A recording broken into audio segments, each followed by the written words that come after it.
Hello everyone, in today's video I'm gonna show you how to zoom image on hover in Wix. So basically what you're gonna have to do is simply go to add elements, and then here you're gonna have to simply go to box and choose hover boxes. Then select this one here, and then you're gonna have to simply remove the text.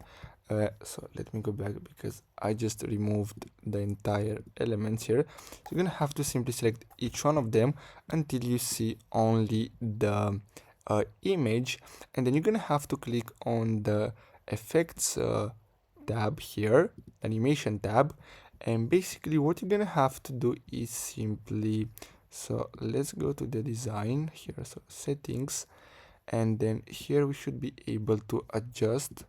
So let me go back here, and we should have this hover effect on when you click. So as you can see, you have here hover, and then you can choose the effect and you can choose to grow. So basically when you move your cursor over the image, is gonna grow basically. So basically that's all you have to do. Thanks for watching.